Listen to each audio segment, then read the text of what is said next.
അതിപരിശുദ്ധമായ നാമം വാഴ്ത്തപ്പെടുമാറാകട്ടെ. നമ്മുടെ ചിന്തയ്ക്ക് വേണ്ടി വിശുദ്ധ തിരുവെഴുത്തിൽ നിന്ന് 3 വേദവാക്യങ്ങൾ ഇവിടെ വായിക്കുന്നതാണ്. ന്യായാധിപന്മാരുടെ പുസ്തകം 11-ാം അധ്യായത്തിന്റെ 27-ാം വാക്യം, മീഖാ പ്രവചനം 5-ന്റെ 1-ാം വാക്യം, 2 തീമോഥെയോസ് 4-ന്റെ 8-ാം വാക്യം പെട്ടെന്ന് വായിക്കേണ്ടതാണ്. ആകയാൽ ഞാൻ നിന്നോട് അന്യായം ചെയ്തിട്ടില്ല, എന്നോട് യുദ്ധം ചെയ്യുന്നതിനാൽ നീ എന്നോടാകുന്നു അന്യായം ചെയ്യുന്നത്. ന്യായാധിപനായ യഹോവ ഇന്ന് ഇസ്രായേൽ മക്കളുടെയും അമോന്യരുടെയും മധ്യേ ന്യായം വിധിക്കട്ടെ. ന്യായാധിപനായ യഹോവ ഇന്ന് നമ്മുടെ മധ്യേ ന്യായം വിധിക്കട്ടെ. അടുത്ത വാക്യം, ഇപ്പോൾ പടക്കൂട്ടങ്ങളുടെ മകളെ പടക്കൂട്ടമായി കൂടുക, അവൻ നമ്മുടെ നേരെ വാട കോരുന്നു. ഇസ്രായേലിന്റെ ന്യായാധിപതിയെ അവർ വടികൊണ്ട് ചെകിട്ടത്ത് അടിക്കുന്നു. ഇസ്രായേലിന്റെ ന്യായാധിപതിയെ വടികൊണ്ട് ചെകിട്ടത്ത് അടിക്കുന്നു. 2 തീമോഥെയോസ് 4:8. ഇനി നീതിയുടെ കിരീടം എനിക്കായി വെച്ചിരിക്കുന്നു, അത് നീതിയുള്ള ന്യായാധിപതിയായ കർത്താവ്. നീതിയുള്ള ന്യായാധിപതിയായ കർത്താവ് ആ ദിവസത്തിൽ എനിക്ക് നൽകും. എനിക്ക് മാത്രമല്ല, രാത്രിയിൽ എനിക്ക് പ്രസംഗിക്കാൻ എന്നെ അറിയിച്ചിരിക്കുന്ന വിഷയം, ക്രൈസ്റ്റ് ട്രൂ ജഡ്ജ്, സത്യ ന്യായാധിപൻ, യഥാർത്ഥ ന്യായാധിപതി കർത്താവായ യേശുവാണെന്ന് ന്യായാധിപന്മാരുടെ പുസ്തകത്തിൻ്റെ വെളിച്ചത്തിൽ ഇവിടെ പ്രസംഗിക്കണമെന്നാണ് ആവശ്യപ്പെട്ടിരിക്കുന്നത്. ആദ്യത്തെ സമ്മേളനത്തിൽ നമ്മളോടുള്ള ഒരു ദൂതാണ് നാം കേട്ടത്. ഇനിയും പ്രസംഗിക്കാൻ പോകുന്ന യേശുവിനെ കുറിച്ചുള്ള സുവിശേഷമാണ് ഇന്ന് രാത്രിയിൽ ഇവിടെ പ്രസംഗിക്കപ്പെടാൻ പോകുന്നത്. യേശുക്രിസ്തുവാണ് യഥാർത്ഥ ന്യായാധിപൻ. ന്യായാധിപന്മാരുടെ പുസ്തകത്തിൽ ഒരു സ്ത്രീ ഉൾപ്പെടെ 13 ന്യായാധിപന്മാരെ കുറിച്ച് കാണാൻ കഴിയുന്നു. ശോഭയിലെ 1-ാം പുസ്തകം കൂടെ ചേർത്ത് പഠിക്കുമ്പോൾ ഏകദേശം ന്യായാധിപന്മാരുടെ കാലത്ത് 350ഓളം വർഷങ്ങൾ 17 ന്യായാധിപന്മാർ ഇസ്രായേലിന്റെ നടുവിൽ ഉണ്ടായിരുന്നുവെന്നാണ് നമുക്ക് മനസ്സിലാക്കുവാൻ കഴിയുന്നത്.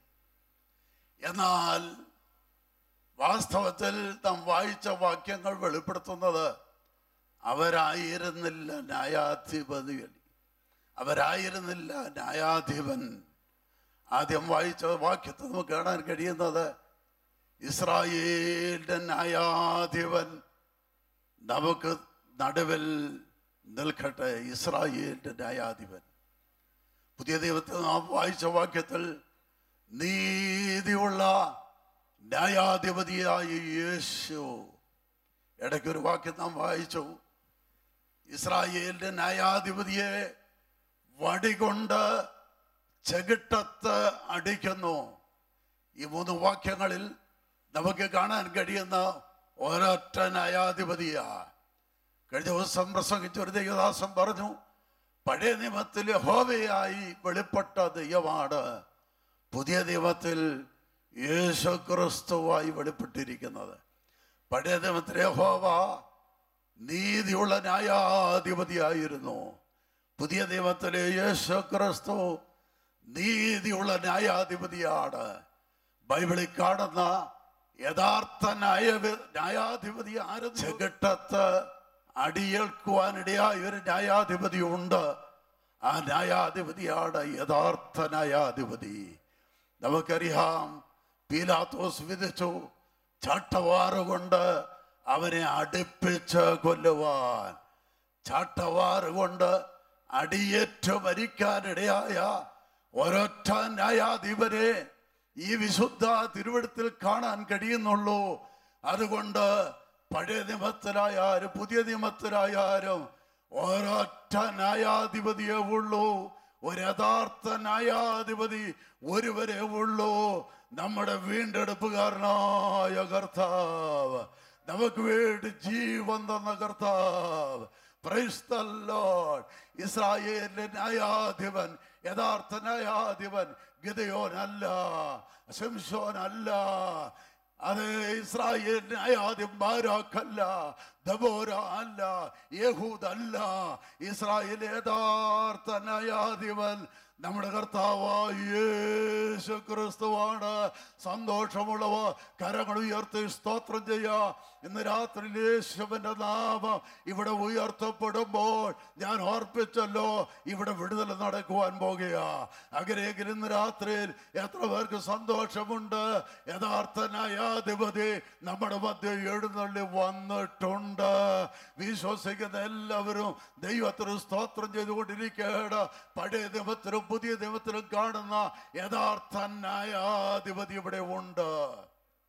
നിങ്ങളുടെ ദൈവം ആരാണെന്ന് ചോദിച്ചാൽ ദൈവത്തിന് മക്കൾക്ക് പറയാൻ കഴിയും, ഞങ്ങളുടെ ദൈവം ഉന്നതനായ ദൈവമാണ്, വലിയവനായ ദൈവമാണ്, മഹോന്നതനായ ദൈവമാണ്, രാജാതി രാജാവാണ്, കർത്താതി കർത്താവാണ്, ദേവന്മാരുടെ രാജാവാണ്.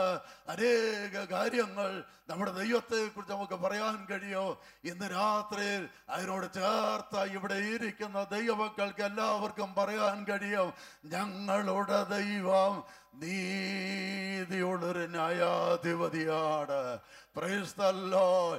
ഈ ലോകത്ത് നമുക്ക് നീതി കിട്ടാറില്ല, ഈ ലോകത്ത് നമുക്ക് ന്യായം കിട്ടാറില്ല.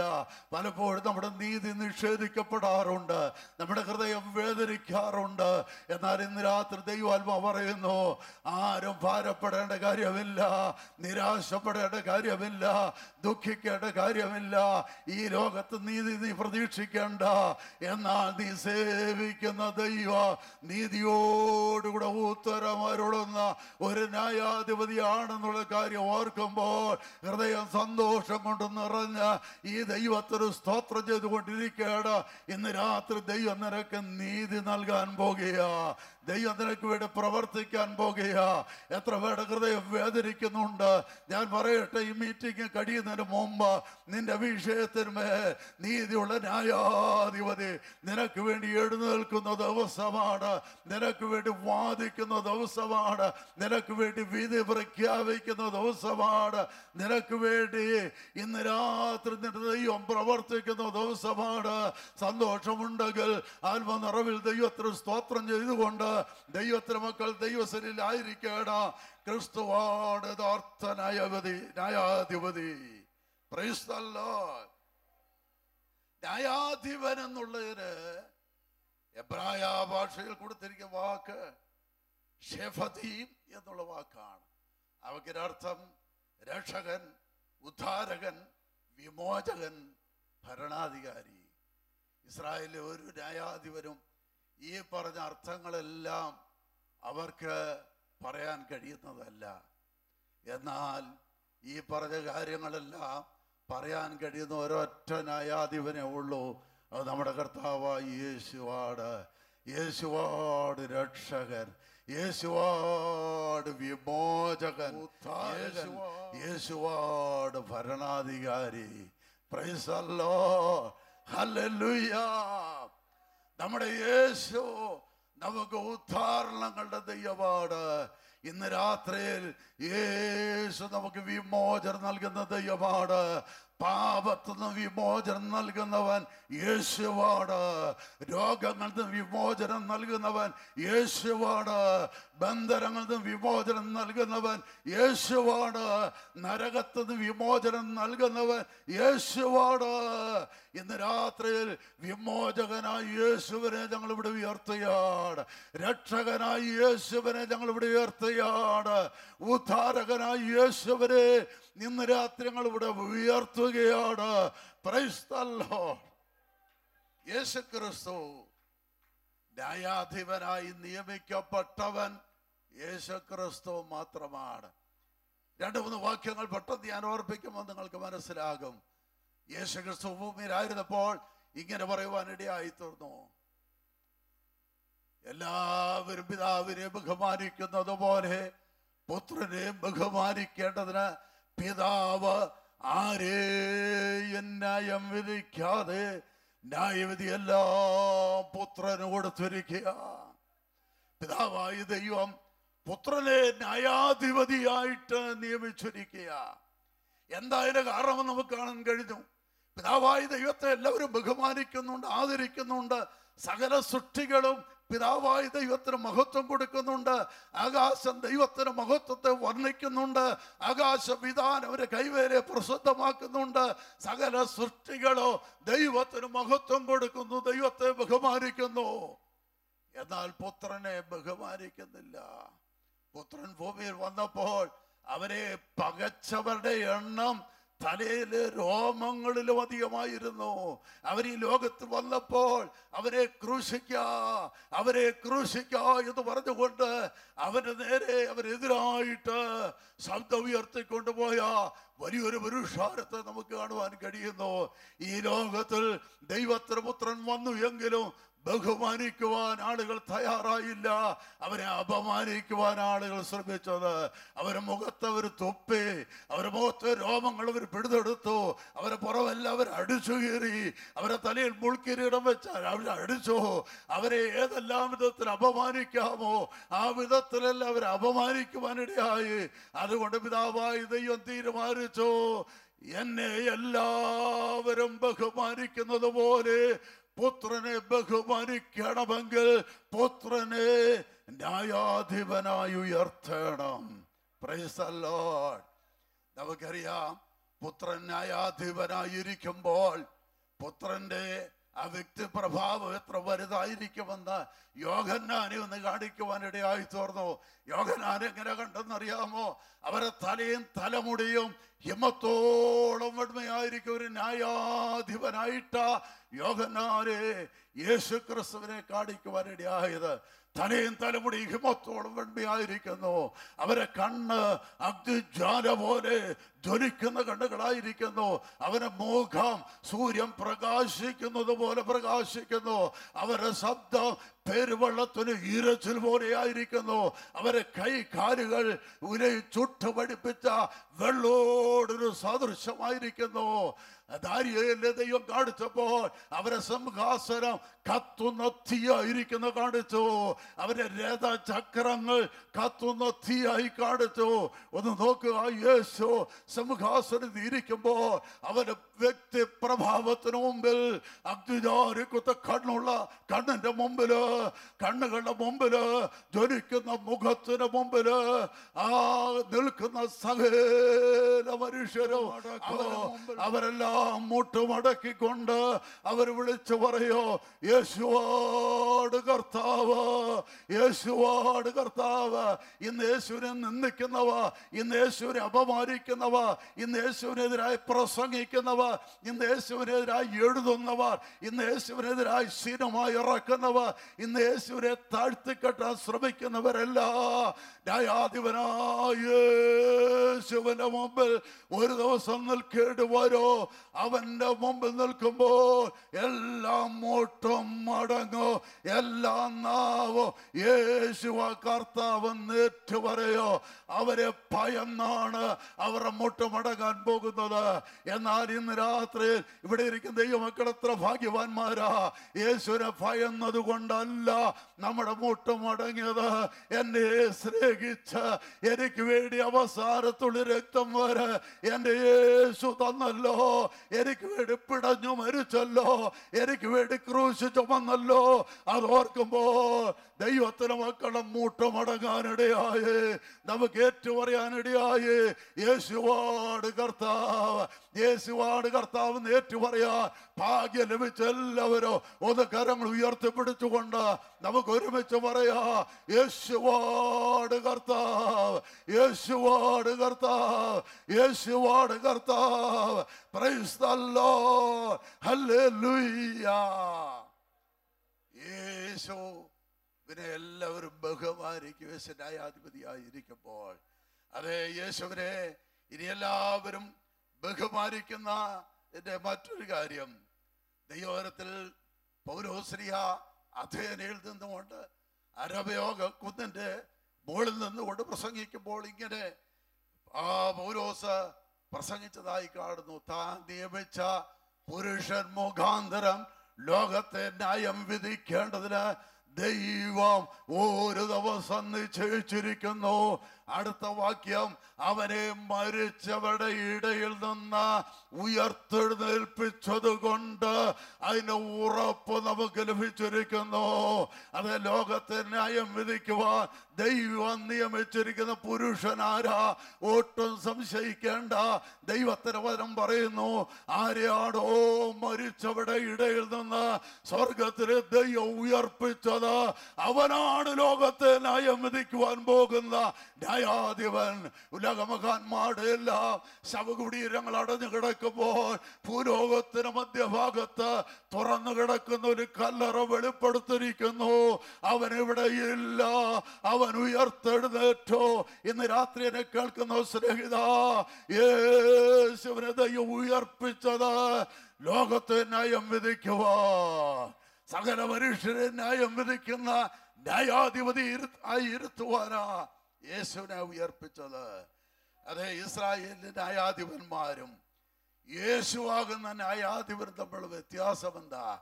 അവരൊക്കെ ന്യായാധിപന്മാരായിരുന്നുവെങ്കിലും ശ്രേഷ്ഠ ന്യായാധിപൻ നമ്മുടെ കർത്താവായ യേശുവാ. Praise the Lord. അവർ ഒന്നോ രണ്ടോ ഗോത്രത്തിന്റെ ന്യായാധിപന്മാരായിരുന്നു. എന്നാൽ നമ്മുടെ യേശു സകല ഗോത്രങ്ങളുടെയോ സകല ഭാഷകളുടെയോ സകല വംശങ്ങളുടെയോ സകല ജാതികളുടെയോ മുഴുവൻ ലോകത്തിൻ്റെയോ മാനവരാശിയുടെ മുഴുവൻ ന്യായാധിപതി ഒരുവനേ ഉള്ളൂ. അത് കർത്താവായ യേശുവാണ്. അവർ ഒന്നിൽ യോദ്ധാവോ അല്ലെങ്കിൽ പുരോഹിതനോ അല്ലെങ്കിൽ അവര് പ്രവാചകനോ ഒക്കെ ആയിരുന്നു. എന്നാൽ നമ്മുടെ കർത്താവ് ഇസ്രായേൽ ന്യായാധിപന്മാർക്ക് ഏതെങ്കിലും ഒരു സ്ഥാനം അവർക്കുണ്ടായിരുന്നുള്ളൂ. എന്നാൽ നമ്മുടെ കർത്താവ് അവൻ പുരോഹിതനാണ്, അവൻ പ്രവാചകനാണ്, അവൻ രാജാവാണ്. എല്ലാ യോഗ്യതകളും നിറഞ്ഞ ഒരൊറ്റ ന്യായാധിപതിയേ ഉള്ളൂ. ലോകത്തിൽ അനേക നീതിന്യായ കോടതികളുണ്ട്, ആയിരക്കണക്കിന് ന്യായാധിപന്മാരുണ്ട്. എന്നാൽ അവർക്കാർക്കുമില്ലാത്ത യോഗ്യതയുള്ള ഒരു ന്യായാധിപനുണ്ട്. ന്യായാധിപനായിരിക്കുമ്പോൾ തന്നെ പുരോഹിതനായിരിക്കുന്നവൻ, ന്യായാധിപനായിരിക്കുമ്പോൾ തന്നെ പ്രവാചകനായിരിക്കുന്നവൻ, ന്യായാധിപനായിരിക്കുമ്പോൾ തന്നെ രാജാവായിരിക്കുന്നവൻ, ന്യായാധിപനായിരിക്കുമ്പോൾ തന്നെ യോദ്ധാവായിരിക്കുന്നവൻ.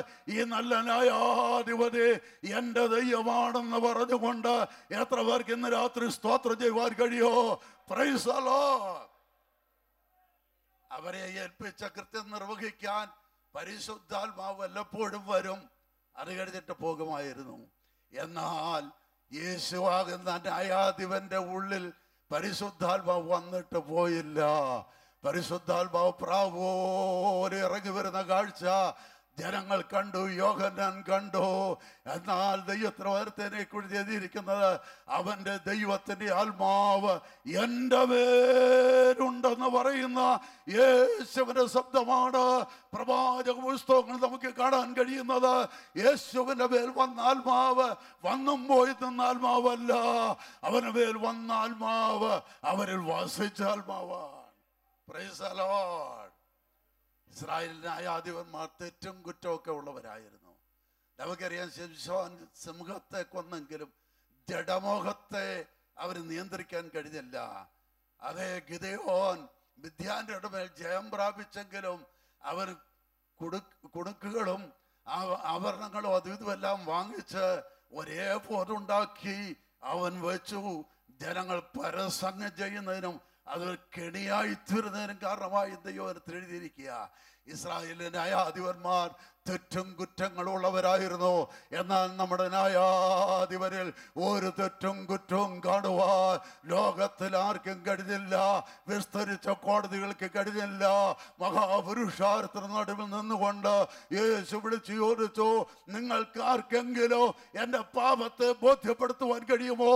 ഒരൊറ്റ ആള് പോലും നീ എന്നെ തെറ്റിയതെന്ന് പറയാൻ രംഗത്ത് വന്നില്ല. അവൻ പരിശുദ്ധനായിരുന്നു, അവൻ നിഷ്കളങ്കനായിരുന്നു, അവൻ നിർമ്മലനായിരുന്നു, അവൻ പാപത്തോട് വേർപെട്ടവനായിരുന്നു, അവൻ സ്വർഗത്തെക്കാൾ ഉന്നതനായിരുന്നു. നമ്മുടെ ന്യായാധിപതി പോലെ കറയില്ലാത്ത, ചുളുക്കമില്ലാത്ത, മാലിന്യമില്ലാത്ത, അശുദ്ധിയില്ലാത്ത ഒരൊറ്റ ന്യായാധിപനുമില്ല. നമ്മുടെ കർത്താവാണ് പരിശുദ്ധൻ. Price the Lord. അവരെ ക്ഷീണവും തളർച്ച. ശിംശോൻ 1000 പേരെ കൊന്നു കഴിഞ്ഞപ്പോൾ തളർന്നു പോയി, ക്ഷീണിച്ചു പോയി.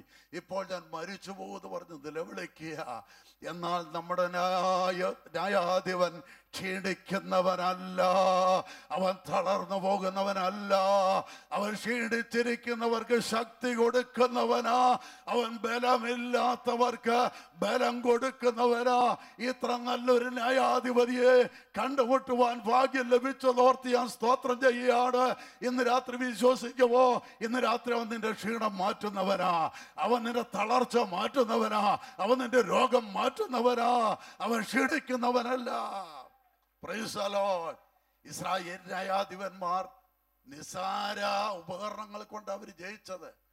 മുടിങ്കോല് കൊണ്ട് അവർ ജയിച്ചു, കഴുതയുടെ പച്ച താടിയല് കൊണ്ട് ജയിച്ചു, ഒരു കുടം കൊണ്ട്, കാഹളം കൊണ്ട്, പന്തം കൊണ്ട്, കുറുക്കന്മാരെ കൊണ്ട്, നിസാരമായ കാര്യങ്ങൾ കൊണ്ടാ അവര് ജയം പ്രാപിച്ചത്. എന്നാൽ നമ്മുടെ കർത്താവിന്, നമ്മുടെ ന്യായാധിപൻ അങ്ങനെയുള്ള ഒരായുധത്തിന്റെ ആവശ്യമില്ല. അവൻ ജയിക്കുന്ന എങ്ങനെയാണെന്ന് ഞാൻ പറയാ. നിസ്സാരന്മാരായ ആളുകളെ, അതേ സാമാന്യരോ പഠിപ്പില്ലാത്തവരുമായ ആളുകളെ, ലോകത്തിന്റെ കടലുമ്പിൽ യോഗ്യതയില്ലാത്തവരായിരുന്നുവെങ്കിലോ അവർ സമർപ്പിതരായിരുന്നത് കൊണ്ട് അവരെ കൊണ്ട് ഈ ലോകത്തെ വെട്ടിപ്പിടിക്കുവാൻ കർത്താവ് പ്രവർത്തിച്ചത്. ഭൂലോകത്തെ കീഴ്മേൽ മറിക്കുന്നവരായി ദൈവം ഉപയോഗിച്ചത് ആരെയാണ് ഞാൻ പറയാ? ഉന്നതന്മാരെ അല്ല, വിദ്യാസമ്പന്നന്മാരെ അല്ല, ശ്രേഷ്ഠന്മാരെ അല്ല, നിസ്സാരന്മാരെന്ന് ലോകത്തിന് തോന്നിയ ആളുകളെ ഭൂലോകത്തെ കീഴ്മേൽ മറിക്കുന്നവരാക്കി തീർത്ത ന്യായാധിപതിയാണ് നമ്മുടെ കർത്താവ്. പെന്തക്കോസ്തിന്റെ ആരംഭകാലത്ത് നമ്മുടെ ഡിഗ്രിക്കാരുണ്ടായിരുന്നില്ല. 2ാം ക്ലാസ്സുകാര്, 3ാം ക്ലാസ്സുകാര്, 6ാം ക്ലാസ്സുകാരെ ഒക്കെ ദൈവം ഈ രാജ്യത്തെ, ഈ സംസ്ഥാനത്തെ സമുദായത്തിന്റെ നേതാക്കന്മാർക്ക് പേടി വരത്തക്ക നിലയിൽ ദൈവം അവരെ ആത്മീയ മണ്ഡലത്തിൽ ഉപയോഗിച്ചുവെങ്കിൽ നമ്മുടെ ന്യായാധിപൻ എത്ര വലിയവനാ. ഇന്ന് രാത്രി എനിക്ക് കഴിവില്ല, പ്രാപ്തിയില്ല, യോഗ്യതയില്ല, വിദ്യാഭ്യാസമില്ല, ഇംഗ്ലീഷ് അറിയത്തില്ല, നിരാശപ്പെട്ടിരിക്കുന്ന വ്യക്തിയോട് ദൈവത്തിന്റെ ആത്മാവ് ഒരു ദൂത് പറയുക, നിനക്ക് യാതൊരു യോഗ്യതയില്ലെങ്കിലോ നീ ദൈവത്തിന്റെ കരങ്ങളിൽ, യേശുവിന്റെ കരങ്ങളിൽ നിന്നെ ഒന്ന് സമ്പൂർണമായി ഒന്ന് സമർപ്പിച്ചു കൊടുക്കാൻ തയ്യാറാകുമെങ്കിൽ, ഏൽപ്പിച്ചു കൊടുക്കാൻ തയ്യാറാകുമെങ്കിൽ ദൈവം നിന്നെ ഉപയോഗിക്കാൻ പോകുക. ഒരു മനുഷ്യനെ ദൈവം എത്രമാത്രം ഉപയോഗിക്കുവാൻ ദൈവത്തിന് കഴിയുമെന്ന് ഇന്ന് വരെ ലോകം കണ്ടിട്ടില്ല. കഴിഞ്ഞ കാലങ്ങൾ ദൈവം ഉപയോഗിച്ചിട്ടുള്ളത് ശരിയാ, അത്രയുമല്ല നമ്മുടെ ദൈവത്തിന് ഒരു വ്യക്തിയെ ഉപയോഗിക്കാൻ കഴിയുന്നത്. അതുകൊണ്ട് വിശ്വസിക്കുക, കഴിഞ്ഞ കാലങ്ങൾ ദൈവം അനേക ശ്രേഷ്ഠദാസന്മാരെ ഉപയോഗിച്ച ചരിത്രം നമുക്കറിയാം. അതിനേക്കാളെല്ലാം ഉപരി ഈ തലമുറയിൽ ദൈവം നിന്നെ ഉപയോഗിക്കാൻ പോകുക. വിശ്വസിക്കാൻ കഴിയുമോ?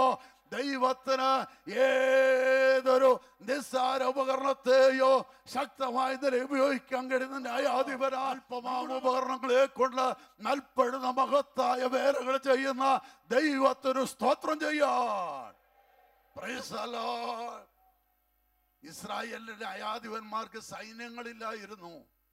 എന്നാൽ നമ്മുടെ ന്യായാധിപൻ സ്വർഗത്തിലെ കോടി കോടി സൈന്യത്തിന്റെ നായകനായ ദൈവമാണ് നമ്മുടെ ന്യായാധിപൻ. ഒരൊറ്റ ആ സൈന്യത്തിന് ഒരൊറ്റ ദൂതൻ ചെന്നപ്പോൾ 1,85,000 പേരെ ഒരു രാത്രി കൊണ്ട് കൊല്ലുവാൻ കഴിയുമെങ്കിൽ അതുപോലെയുള്ള കോടിക്കണക്കിന് ആ സൈന്യ ദൂതന്മാരുടെ നേതാവായിരിക്കുന്നവനാ, തലവനായിരിക്കും നമ്മുടെ ന്യായാധിപൻ. Praise the Lord. അവരുടെ വിജയത്തിന്റെ രഹസ്യം അവരുടെ കഴിവായിരുന്നില്ല. 46 സംഘം ഇങ്ങനെ വായിക്കുന്നു, അവരുടെ വാള് കൊണ്ടല്ല അവർ ദേശം കൈവശമാക്കിയത്, അവരുടെ ഭുജം കൊണ്ടല്ല അവർ ജയം നേടിയത്, പിന്നെയോ ദൈവത്തിന്റെ ഭുജം, ദൈവത്തിന്റെ വലങ്കര, ദൈവത്തിന് അവരോട് പ്രീതി ഉണ്ടായിരുന്നത് കൊണ്ട് അവർക്ക് വിജയിക്കുവാൻ കഴിഞ്ഞു. അവരുടെ കഴിവുകൊണ്ടല്ല അവർ ജയം പ്രാപിച്ചത്. എന്നാൽ നമ്മുടെ കർത്താവിന്റെ വിജയത്തിന്റെ രഹസ്യം അവരേകനായി മഹാത്ഭുതങ്ങളെ പ്രവർത്തിക്കാൻ കഴിവുള്ള സർവശക്തനായ ദൈവമാണ്. അവര് വിജയത്തിന് മറ്റാടെ ആവശ്യമില്ല. നമ്മുടെ കർത്താവ് ജയാളിയാണ്. അവര് ചില നാളുകൾ മാത്രമേ അവർ ന്യായാധിപന്മാരായിരുന്നുള്ളൂ. കാരണം അവർ മരണമുള്ളവരായിരുന്നു. എന്നാൽ നമ്മുടെ കർത്താവ് മരണത്തെ ജയിച്ചവനായതുകൊണ്ട് നമ്മുടെ ന്യായാധിപതി ചില നാടുകളിലേക്കുള്ള ന്യായാധിപതി അല്ല, സകല ആളുകളെയും വിധിക്കുവാൻ, ന്യായം വിധിക്കുവാൻ, ഈ ലോകത്തെ ന്യായം വിധിക്കുവാൻ ന്യായാധിപതിയായി ദൈവനെ ഉയർത്തിയിരിക്കുകയാണ്. ഇസ്രായേലിലെ ന്യായാധിപന്മാരുടെ ശുശ്രൂഷയിൽ പ്രധാനപ്പെട്ട കാര്യങ്ങൾ ഉണ്ടായിരുന്നു. ഒന്ന്, കുറ്റക്കാരെ അവരെ ശിക്ഷിക്കുക എന്നുള്ളതായിരുന്നു. ഏത് ന്യായാധിപനെ കുറിച്ചും ആഗ്രഹിക്കുന്ന കുറ്റക്കാരെ ശിക്ഷിക്കണമെന്നുള്ളതാണ്. നമുക്കറിയാം, നമ്മുടെ ദൈവം, ന്യായാധിപതിയായിരിക്കുന്ന ദൈവം കുറ്റക്കാരനെ ശിക്ഷിക്കുന്ന ദൈവമാണ്. അവരുടെ യോഗ്യതയൊന്നും ദൈവം നോക്കത്തില്ല. പാപം ചെയ്ത ദൂതന്മാരെ ദൈവം ആദരിക്കാതെ അന്ധതമസ്സിന് ചങ്ങല വെച്ച് നരകത്തിലിട്ടിരിക്കുക. അന്തിമ ന്യായ ദിവസത്തിൽ അവർ ന്യായം വിളിച്ച് നരകത്തിലേക്ക് തള്ളുവാൻ. Praise the Lord. അതേ സോദോം ഗൊമോറയെ ദൈവം ന്യായം വിളിച്ചു. പാപം കണ്ടു കഴിഞ്ഞാൽ യോഗ്യതയൊന്നും ദൈവം നോക്കിയില്ല. നോഹയുടെ കാലത്ത് ദൈവം ന്യായം വിളിച്ചു. പാപം കണ്ടു കഴിഞ്ഞാൽ ദൈവത്തിന് യോഗ്യത ഒരു വിഷയമല്ല. ന്യായാധിപന്മാരുടെ കാലത്ത് സംഭവിച്ചൊരു കാര്യമുണ്ട്.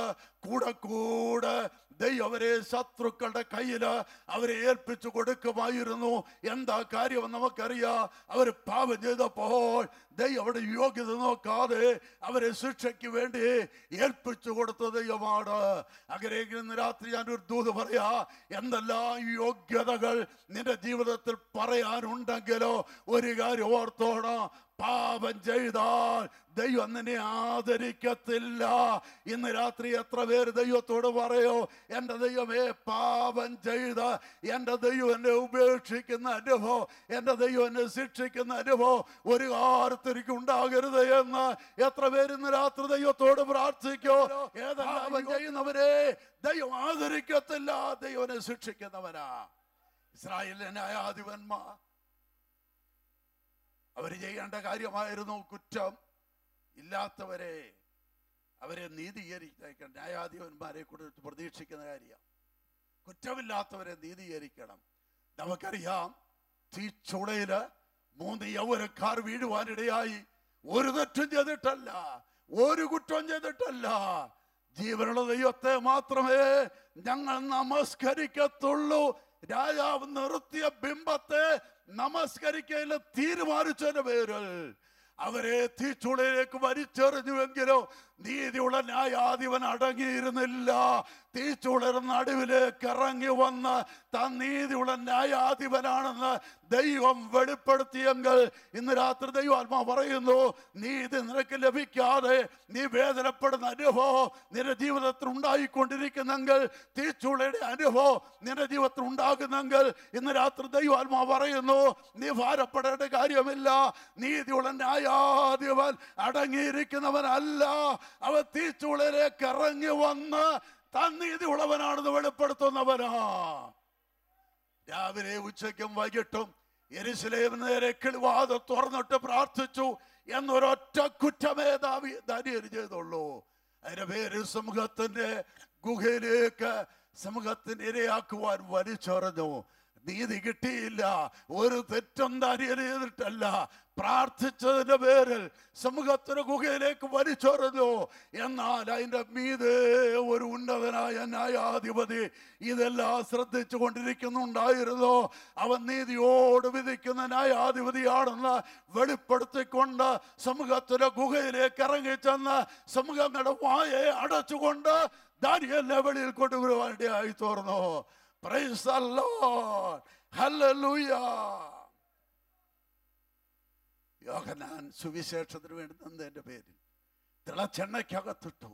ചാകുന്നില്ലെന്ന് കണ്ടപ്പോൾ ഡൊമേഷ്യൻ ചക്രവർത്തി പത്മോസ് ദ്വീപിലേക്ക് അവരെ നാടുകടത്തി.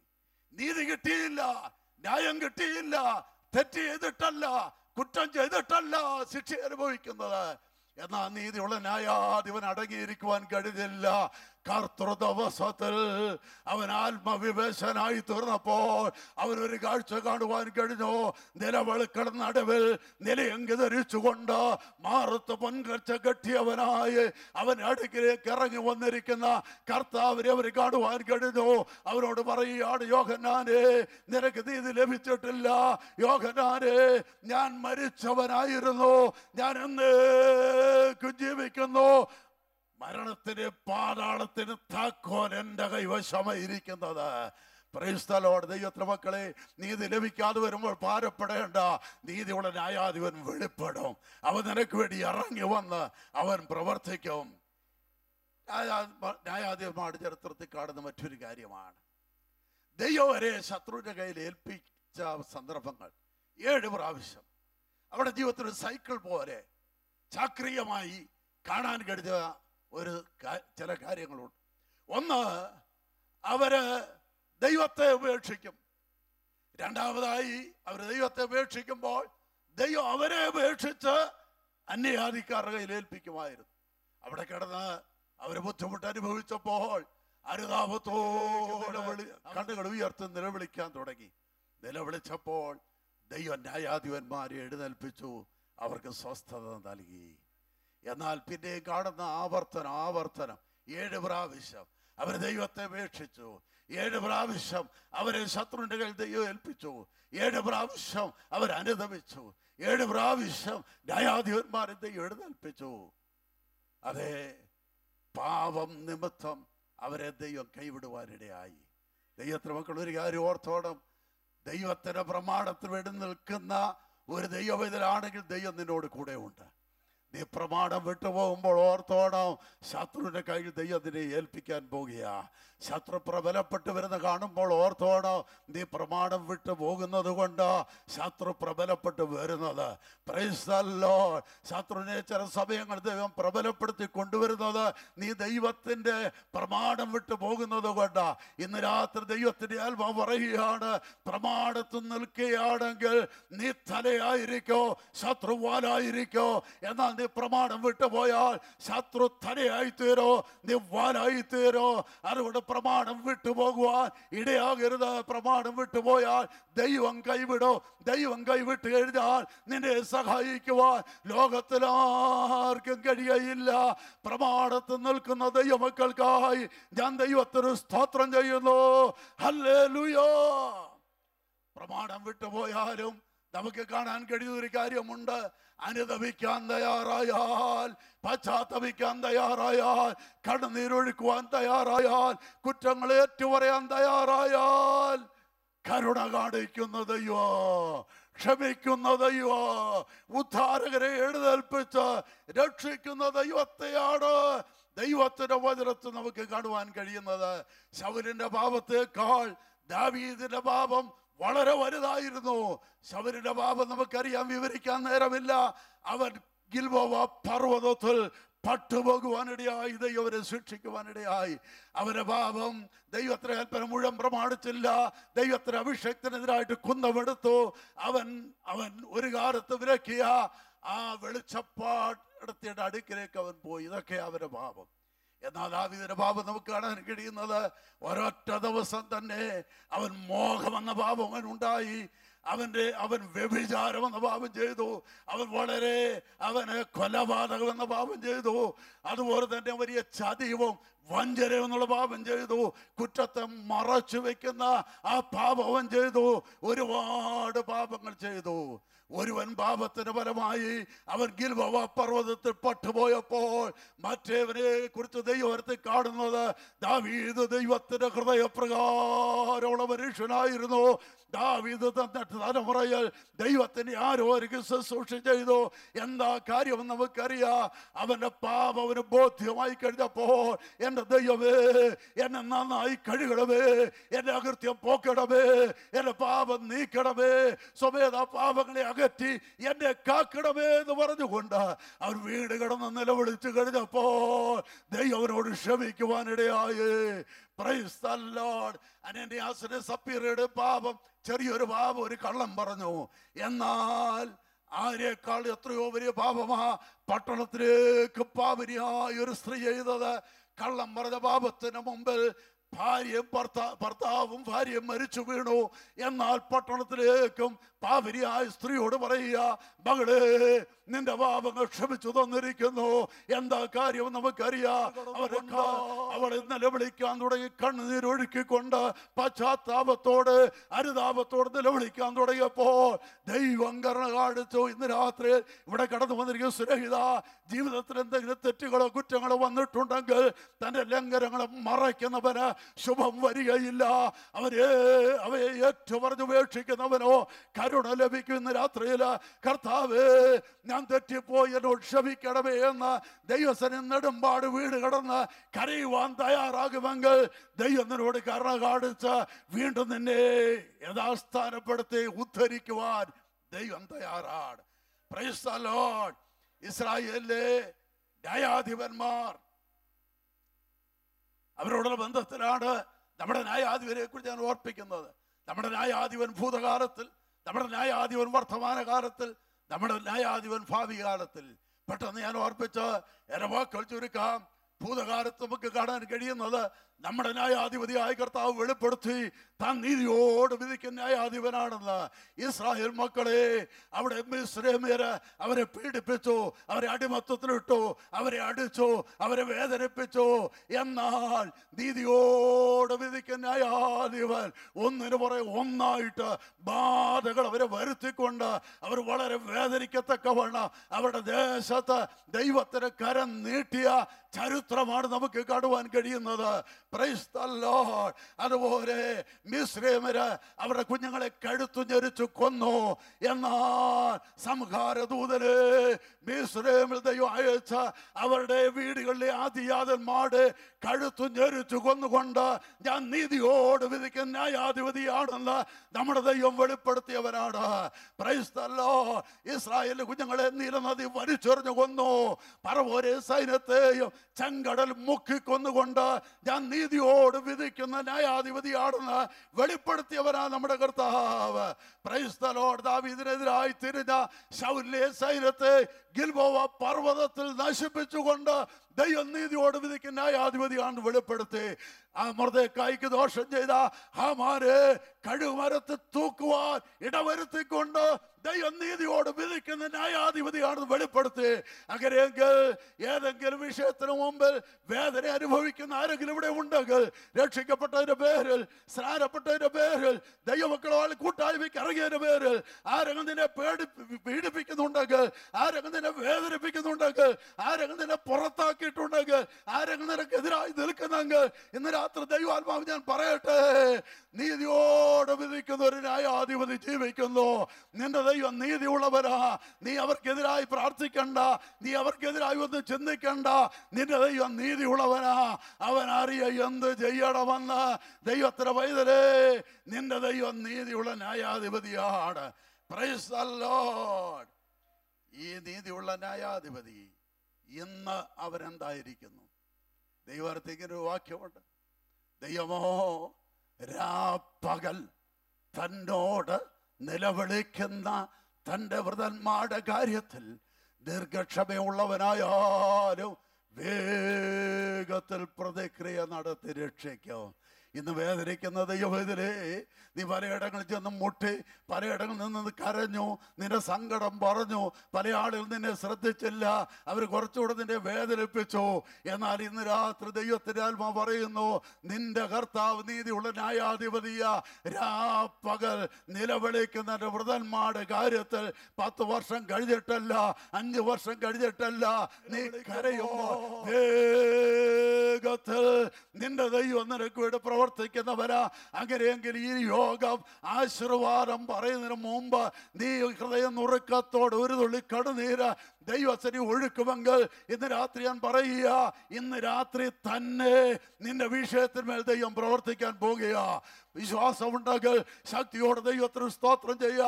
എന്നെ വേദനിപ്പിക്കുന്ന വിഷയങ്ങളുടെ മേൽ, എന്നെ അലട്ടുന്ന വിഷയങ്ങളുടെ മേൽ എൻ്റെ ദൈവം പ്രവർത്തിക്കുമെന്ന് വിശ്വസിക്കുന്നവർ ശബ്ദം ഉയർത്തി ദൈവത്തിന് സ്തോത്രം ചെയ്യുക.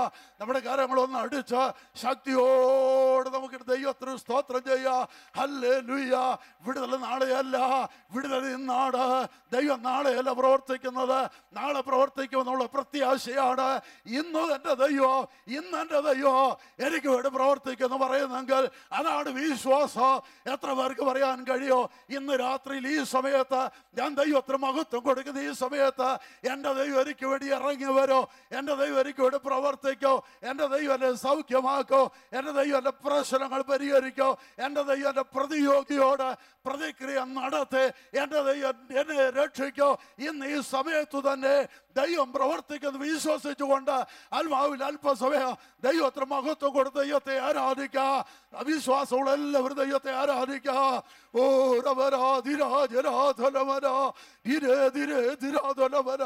ഹല്ലേലൂയ. വേഗത്തിൽ വേഗത്തിൽ ഇന്ന് രാത്രി ദൈവാത്മാ പറയുന്നു, വേഗത്തിൽ നിന്റെ ദൈവം നിനക്ക് വേണ്ടി പ്രവർത്തി വേഗത്തിലാണ്. നീ പ്രതീക്ഷിക്കുന്ന സമയത്തല്ല, വേഗത്തിൽ നിന്റെ ദൈവം നിനക്ക് വേണ്ടി പ്രവർത്തിക്കുന്ന ദൈവമാണ്. ഇന്ന് ദൈവം നിനക്ക് വേണ്ടി പ്രവർത്തിക്കുന്നു. നിന്റെ സങ്കടങ്ങൾ ദൈവം കണ്ടുകൊണ്ട് നിനക്ക് വേണ്ടി പ്രവർത്തിക്കുന്ന ദൈവമാണ്. നമ്മുടെ ന്യായാധിപൻ ഭാവിയിൽ, നമ്മുടെ ന്യായാധിപൻ ഭാവിയിൽ ദശരഥ ഇങ്ങനെ വായിക്കുന്നു, നമ്മുടെ കർത്താവായ യേശു അഗ്നിജ്വാലയിൽ പ്രത്യക്ഷനായി ദൈവത്തെ അറിയാത്തവർക്കും സുവിശേഷം അനുസരിക്കാത്തവർക്കും പ്രതികാരം കൊടുക്കുമ്പോൾ നിങ്ങളെ പീഡിപ്പിച്ചവർക്ക് പീഡയും പീഡ അനുഭവിക്കുന്ന നിങ്ങൾക്ക് ഞങ്ങളോടുകൂടെ ആശ്വാസം പകരം നൽകുന്നത് ദൈവത്തിന് നീതിയല്ലോ. ദൈവത്തിന് മക്കളെ, നമ്മുടെ ദൈവം നീതിമാനായ ദൈവമാ. നിന്നെ പീഡിപ്പിക്കുന്നവർക്ക് പീഡ കൊടുക്കുന്നതോ പീഡ അനുഭവിക്കുന്ന നിനക്ക് ആശ്വാസം നൽകുന്നതോ ദൈവത്തിന് നീതിയാണ്. അങ്ങനെയെങ്കിൽ വിശ്വസിക്ക. ഇവിടെ നിനക്ക് പീഡ ഉണ്ടെങ്കിലോ, ഇവിടെ നിനക്ക് ഉപദ്രവം ഉണ്ടെങ്കിലോ, ഇവിടെ നിനക്ക് പോരാട്ടമുണ്ടെങ്കിലോ, അവിടെ നിനക്ക് പീഡയില്ല, അവിടെ നിനക്ക് പോരാട്ടമില്ല, അവിടെ നിനക്ക് ആശ്വാസമാണ്, അവിടെ നിനക്ക് വിശ്രമമാണ്, അവിടെ നിനക്ക് അനുഗ്രഹമാണ്, അവിടെ നിനക്ക് പ്രതിഫലമാണ്, അവിടെ നിന്റെ കണ്ണുനീര് തുടയ്ക്കപ്പെടാൻ പോകുകയാണ്, അവിടെ നീ മാനിക്കപ്പെടാൻ പോകുകയാണ്, അവിടെ നീ ആദരിക്കപ്പെടാൻ പോകുകയാണ്, അവിടെ നീ ഉയർത്തപ്പെടാൻ പോകുകയാണ്. Price the Lord. ഹല്ലേലൂയ. അനീതിയെ അവൻ അനീതി ചെയ്യട്ടെ, അഴുക്കുള്ളവൻ അഴുക്കാടട്ടെ, നീതിമാൻ നീതി ചെയ്യട്ടെ, വിശുദ്ധനിൽ തന്നെ തന്നെ വിശുദ്ധീകരിക്കട്ടെ. ഇതാ ഞാൻ വേഗം വരുന്നു. ഓരോരുത്തന് അവനവന്റെ പ്രവർത്തിക്ക് തക്കവണ്ണം നൽകുവാൻ പ്രതിഫലം എൻ്റെ പക്കലുണ്ട്. പൗലോസ് പലപ്പോഴും തനിക്ക് നീതി കിട്ടിയില്ല. റോമൻ കൈസറുടെ മുമ്പിൽ തനിക്ക് നീതി കിട്ടാതെ വന്ന സമയമുണ്ട്. അവരെ തലവെട്ടാൻ റോമൻ കൈസർ വിധി പ്രഖ്യാപിക്കുമുണ്ടായി. തെറ്റ് ചെയ്തിട്ടല്ല, മോഷ്ടിച്ചിട്ടല്ല, കൊലപാതകം നടത്തിയിട്ടല്ല, വ്യഭിചാരം ചെയ്തിട്ടല്ല, യേശുവിന്റെ സുവിശേഷം പറഞ്ഞതിന്റെ പേരിൽ പൗലോസിന് തലവെട്ടുവാൻ റോമൻ കൈസർ അതെ. എന്നാൽ തനിക്ക് അതിനു മുമ്പായിട്ട് പറയാൻ ഒരു സാക്ഷ്യമുണ്ടായിരുന്നു.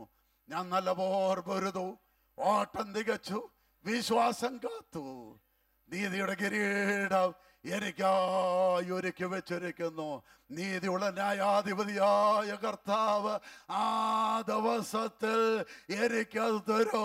എനിക്ക് മാത്രമല്ല, അവന്റെ വരവിൽ പ്രിയം വെച്ച് ജീവിക്കുന്ന സകലർക്കും നൽകോ. നീതി കിട്ടാത്ത ദൈവത്തിലേ നീ സന്തോഷത്തോടെ ദൈവത്തിന് സ്തോത്രം ചെയ്യുക. നീതിയുള്ള ന്യായാധിപന്റെ പക്കൽ കിരീടമുണ്ട്. ഇവിടെ നിനക്ക് കിരീടം ആരും തന്നില്ല, ഇവിടെ നിനക്ക് സിംഹാസനം ആരും തന്നില്ല. ഇവിടെ അവർ നിന്നയാണ് തന്നത്, ഇവിടെ അപമാനമാണ് തന്നത്, ഇവിടെ കഷ്ടതയാണ് തന്നത്, ഇവിടെ വേദനയാണ് തന്നത്. എന്നാൽ നീതിയുള്ള ന്യായാധിപതി ജീവിക്കുന്നു. അവന് വരവിൽ പ്രിയം വെച്ചുകൊണ്ട് ജീവിക്കുന്ന എല്ലാവർക്കും നൽകുവാൻ അവന്റെ പക്കൽ കിരീടമുണ്ട്. പ്രത്യാശയുള്ള എല്ലാവരും ദൈവത്തിന് സ്തോത്രം ചെയ്ത ദൈവത്തിന് മഹത്വം കൊടുക്കുക. എന്റെ വാക്കുകളോട് ചുരുക്കാൻ പോകുക. എന്നാൽ ദൈവാത്മാവിനോട് സംസാരിച്ചത് കൊണ്ട് ഞാൻ നിങ്ങളോട് ഒരു കാര്യം പറയാൻ പോകുന്നു. 38 വർഷമായി ബെഥെസ്ദ കുളക്കരയില് കിടന്ന മനുഷ്യൻ നീതി കിട്ടിയില്ല. ന്യായം കിട്ടിയില്ല, ആരോരെ സഹായിക്കാനില്ല. ഇന്നലെ വന്നവർ സൗഖ്യം പ്രാപിച്ചു പോയി, ബിരിഞ്ഞാന്ന് വന്നവർ സൗഖ്യം പ്രാപിച്ചു പോയി, 5 വർഷത്തിന് മുമ്പ് വന്നവർ സൗഖ്യം പ്രാപിച്ചു പോയി, 10 വർഷത്തിന് മുമ്പ് വന്നവർ സൗഖ്യം പ്രാപിച്ചു പോയി. എന്നാൽ അവന് നീതിയില്ല, ആരോരെ സഹായിക്കാനില്ല, ആരോനോട് പ്രവർത്തിക്കാനില്ല. Praise the Lord. എന്നാൽ സംഭവിച്ച കാര്യം കേൾക്കണമോ? നീതിയുള്ള ന്യായാധിപൻ ബെഥെസ്ദാ കുളക്കരയിലേക്ക് കടന്നു ചെന്ന നിനക്ക് സൗഖ്യമാകാൻ മനസ്സുണ്ടോ എന്ന് ചോദിച്ചുകൊണ്ട് നിന്റെ കിടക്കെടുത്ത് നടക്കുക എന്ന് പറഞ്ഞപ്പോൾ അവന്റെ വിടുതൽ ദിവസമായി മാറി. ഇന്ന് രാത്രി ദൈവാത്മാവ് ഒരു ദൂത് പറയുകയാണ്, ബെഥെസ്ദാ കുളക്കരയിൽ വന്നിരിക്കുന്നവരായി ഈ ആയിരക്കണക്കിന് ആളുകൾ. ഇന്ന് രാത്രി ഞാൻ പറയട്ടെ, ഇവിടെ ഒരു കുളമുണ്ട്. ഈ കുളം കലക്കാൻ ഒരു ദൂതൻ വരാൻ കാത്തു നിൽക്കേണ്ട. ആ കുളമല്ല ഈ കുളം. ഈ കുളം ദൈവത്തിന്റെ ജീവജലം കൊണ്ട് നിറഞ്ഞിരിക്കുന്ന കുളമാണ്. ആ കുളത്തിൽ ഒരാൾക്ക് ചാടാൻ പറ്റൂ, ഒരാൾക്ക് സൗഖ്യം കിട്ടിയുള്ളൂ. ഇന്ന് രാത്രി ആരെല്ലാം ചാടാൻ തയ്യാറായോ അവരെല്ലാം വിടുതൽ പ്രാപിച്ചു പോകാൻ പോകുക. എഴുന്നേറ്റ് നിൽക്കാൻ ഇന്ന് രാത്രിയിൽ നിങ്ങൾക്ക് വേണ്ടി പ്രാർത്ഥിക്കുവാൻ പരിശുദ്ധാത്മാവിന്റെ ഒരു നിയോഗം എനിക്ക് ലഭിക്കുന്നു. പ്രാർത്ഥന ആവശ്യമുണ്ടെങ്കിൽ നിങ്ങൾ മുമ്പോട്ട് വന്നാൽ ദൈവദാസന്മാരായി ഞങ്ങൾ നിങ്ങൾക്ക് വേണ്ടി പ്രാർത്ഥിക്കാൻ പോകുക. ഇന്ന് രാത്രി ആ കുളത്തിന്റെ കരയിൽ വന്നിരിക്കുന്നവനെ നീ വിടുതലില്ലാതെ പോകേണ്ട കാര്യമില്ല. ഈ ലോകത്ത് നിനക്ക് നീതിയില്ല, ആരും നിന്നെ സഹായിക്കാനില്ല, എല്ലാവരും നിനക്കെതിരായി നിൽക്കുകയാണ്. എന്നാൽ ഇന്ന് രാത്രി ദൈവാത്മാവ് പറയുന്നു, നിന്നെ വിടുവിക്കുവാൻ, നിന്നെ സൗഖ്യമാക്കുവാൻ യേശു ഇവിടെ കടന്നു വന്നിട്ടുണ്ട്. വിശ്വാസത്തോടെ നമുക്ക് സ്തോത്രം ചെയ്യാം. പ്രാർത്ഥന ആവശ്യമുള്ളവരെല്ലാം കരങ്ങളൊന്ന് ഉയർത്തിപ്പിടിക്കുക. ഞങ്ങൾക്ക് വേണ്ടി പ്രാർത്ഥിക്കാൻ പോകുക. യേശുവിന്റെ നാമത്തിൽ ഇന്ന് രാത്രി ഞാനിവിടെ ഉയർത്തിയ യേശുവിന്റെ നാമത്തിൽ നീതിയോട് ഉത്തരമരുളുന്ന ന്യായാധിപതിയായ യേശുവിന്റെ നാമത്തിൽ ഇന്ന് രാത്രി പ്രാർത്ഥിക്കുന്നു. സ്വർഗ്ഗപിതാവേ, ഇവിടെ കടന്നു വന്നിരിക്കുന്ന ജനത്തിന് വേണ്ടി പ്രാർത്ഥിക്കുന്നു. അവരുടെ പ്രശ്നങ്ങൾക്ക് ഇന്ന് രാത്രി പരിഹാരത്തിന് രാത്രിയാക്കണമേ. ഇന്ന് രാത്രി വിടുതലിന്റെ രാത്രിയാക്കണമേ. ഇന്ന് രാത്രി സൗഖ്യത്തിന് രാത്രിയാക്കണമേ. ഇന്ന് രാത്രി പ്രതിയോഗിയോട് പ്രതിക്രിയ നടത്തി അവരെ രക്ഷിക്കുന്ന രാത്രിയാക്കണമേ. നീതിയോട് അവർക്ക് ഉത്തരമുള്ള രാത്രിയാക്കണമേ. അവർക്ക് വേണ്ടി അവിടെ എഴുന്നേൽക്കുന്ന രാത്രിയാക്കണമേ. വേഗത്തിൽ വേഗത്തിൽ വേഗത്തിൽ പ്രതിക്രിയ നടത്തി അവരെ രക്ഷിക്കുന്ന രാത്രിയാക്കി തീർക്കണമേ. യേശുവിന്റെ നാമത്തിൽ ഈ ജനത്തിന് വിടുതൽ കൽപ്പിക്കുന്നു.